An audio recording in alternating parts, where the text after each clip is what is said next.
Hi friends, welcome to my YouTube channel. ఇవాళ మనం చేసే కర్రీ ఏంటో మీరే చూడండి. ములక్కాడ వంకాయ మెత్తళ్ళ కర్రీ.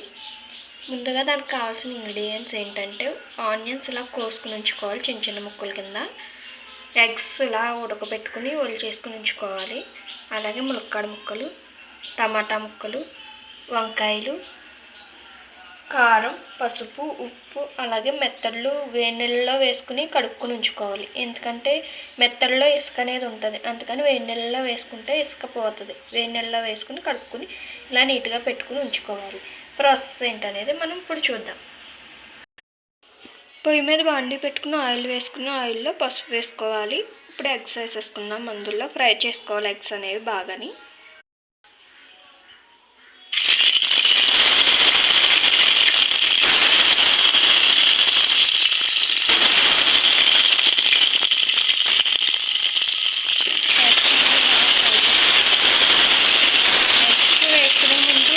నాటు పెట్టుకుంటే లోపలికంతా వెళ్ళి బాగా ఫ్రై అయిపోయాయి.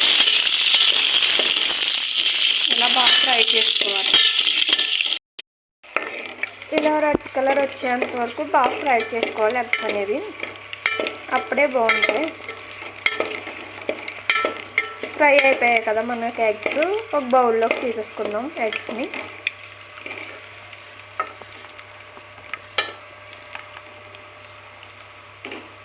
ఇలా బౌల్లోకి సపరేట్ చేసేసుకుని అదే ఆయిల్లో మనం ఆనియన్స్ అనేవి కూడా వేసేసుకుందాం. ఇలా ఆయిల్ సపరేట్ చేసుకుని తీసేసుకోవాలి ఎగ్స్. ఇప్పుడు ఇదే బాండీలోకి మనం ఆనియన్స్ కూడా వేసేసుకుందాం.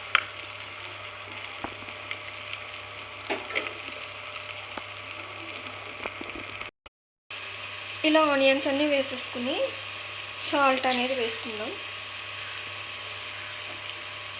రుచికి తగ్గ సాల్ట్ వేసుకోవాలి.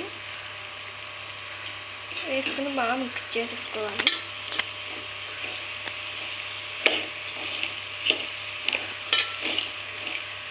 ఇలా మిక్స్ చేసుకుని మూత పెట్టేసుకుందాం.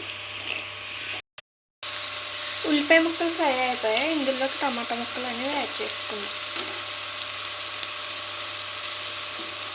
టమాటా 2 minutes ఫ్రై అయితే చాలు, మళ్ళీ మెత్తగా అయిపోతాయి. ఇలా వేసుకుని బాగా మిక్స్ చేసుకోవాలి.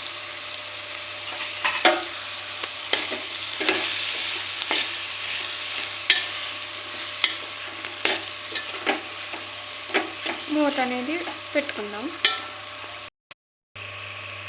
మెత్తల్లో యాడ్ చేసేసుకుందాం.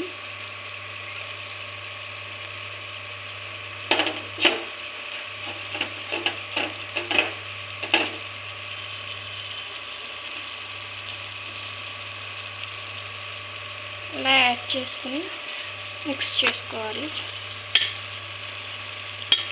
నీసు వాసన వస్తాయి కదా మెత్తట్లు అనేవి, అందుకని కొంచెం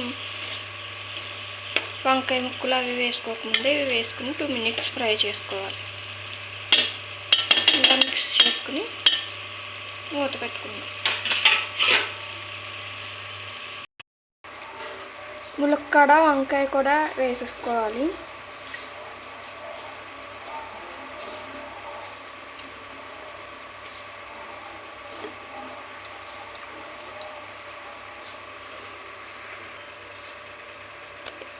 ఇలా బాగా మిక్స్ చేసుకుని మూత పెట్టేసుకుందాం.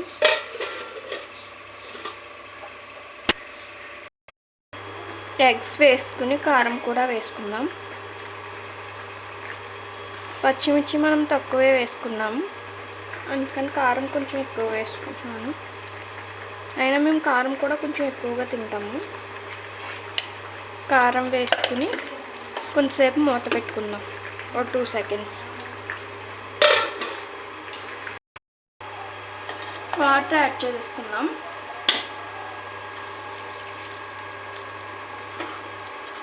వాటర్ యాడ్ చేసుకుని మూత పెట్టేసుకుందాం. కర్రీ ప్రిపేర్ అయిపోయింది. మనకి స్టవ్ ఆఫ్ చేసుకున్నాము. మీకు కనుక ఈ వీడియో నచ్చితే లైక్ చేయండి, షేర్ చేయండి, అలాగే సబ్స్క్రైబ్ చేయండి. మీరు కూడా కర్రీని ట్రై చేసి ఎలా వచ్చిందో కామెంట్ రూపంలో కామెంట్ చేయండి. Thank you. Love you all.